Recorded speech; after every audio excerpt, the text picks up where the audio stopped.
안녕하세요. 고용노동부 근로감독관 이론입니다.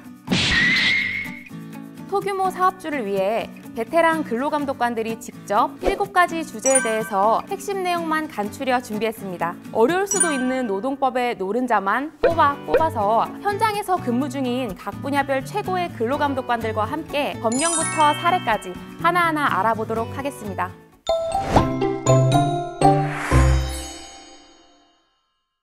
이번 시간은 노노법 특강 7번째 시간 퇴직급여 편인데요. 김영남 근로감독관과 함께 하겠습니다. 퇴직급여 체불은 노노!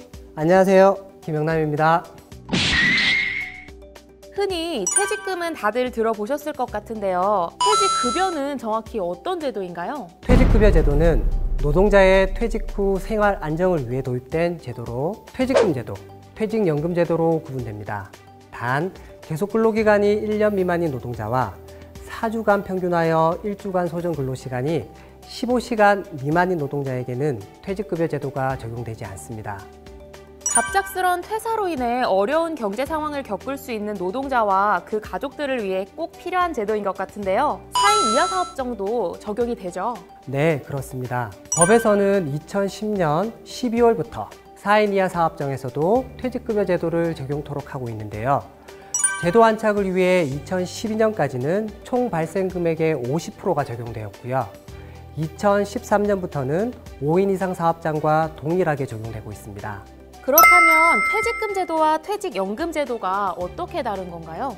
퇴직금 제도는 노동자 퇴직 시 사용자가 노동자에게 퇴직급여를 지급하는 제도입니다. 이때 사용자는 계속 근로기간 1년에 대하여 31분 이상의 평균임금을 퇴직금으로 지급하면 됩니다.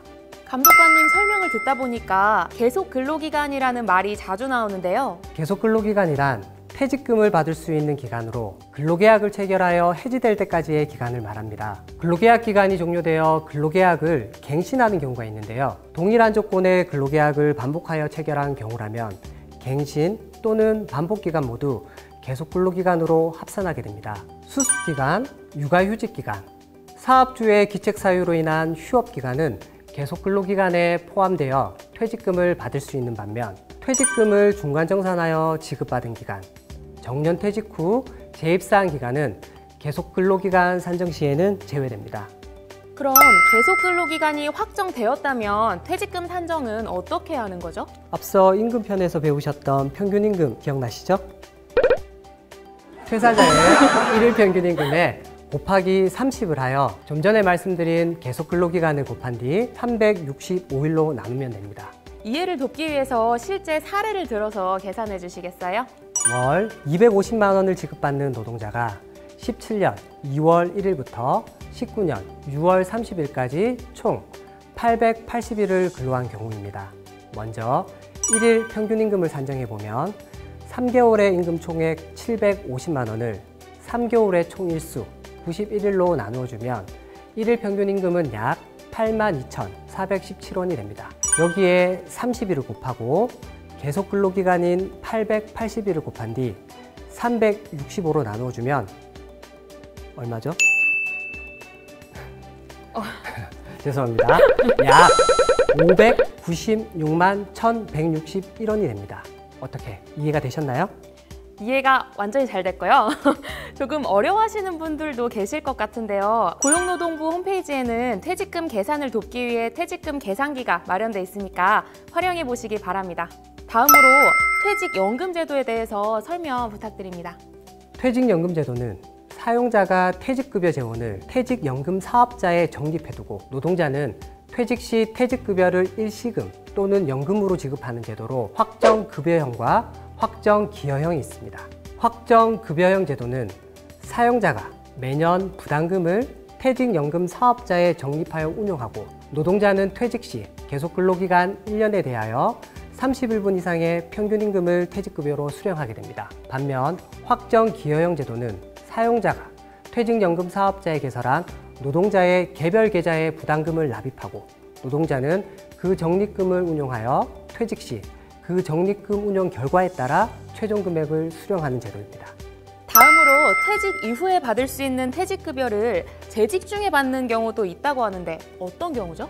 원칙적으로 퇴직급여를 지급받을 권리는 퇴직 이후에 발생합니다. 다만 주택 구입 등 법령에 정하여진 사유에 해당할 경우에만 재직 중 퇴직급여의 중간정산을 허용하고 있습니다. 여기서 법령에 정해진 사유란 무주택자의 주택 구입이나 파산 선고를 받은 경우, 자연재해로 인해 피해를 입은 경우, 6개월 이상 요양이 필요하여 노동자나 그의 가족의 요양비를 부담해야 하는 경우를 말합니다.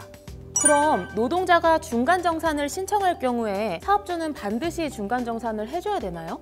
그렇진 않습니다. 노동자의 퇴직금 중간정산 신청에 대하여 사업주가 반드시 승낙해야 하는 것은 아닙니다. 또한 노동자의 입장에서 보면 중간정산을 받을 경우 최종 퇴사 시점에서의 중간정산 받지 않은 퇴직금과 비교하면 금액이 줄어드는 결과가 발생할 수 있다는 점, 또 퇴직연금 가입자의 경우 확정 기여형 제도에 한해서만 퇴직금 중간정산이 가능하다는 점 꼭 기억하시기 바랍니다. 그럼 근로감독관님이 실제 처리한 사건 중에 기억에 남는 사례가 있으신가요? 저는 저희 직원에게 2년 동안 퇴직금을 포함하여 매월 250만 원씩 지급하고 있었는데요. 그런데 이 직원이 퇴사를 하고 노동청에 그동안의 퇴직금을 받지 못했다고 저를 신고해버렸습니다. 그동안 퇴직금을 월급에 포함하여 매월 나누어 지급하고 있었는데 억울합니다. 방법이 없을까요? 퇴직금 사건 중 가장 흔한 사례인데요. 퇴직금을 월급에 포함하여 매월 나누어 지급했다는 사업주의 주장은 법률상 허용되지 않아 결국 퇴직금을 모두 지급하였습니다. 이번 시간에는 퇴직급여, 퇴직금 산정, 퇴직금 중간정산 등에 대해 알아보았습니다. 지금까지 총 7편에 걸쳐 노른자 노동법에 대해 말씀드렸는데요. 특히 4인 이하의 노동자와 함께 열심히 현장에서 일하시는 소규모 사업장의 사장님들께 많은 도움이 되었으면 합니다. 여러분, 감사합니다.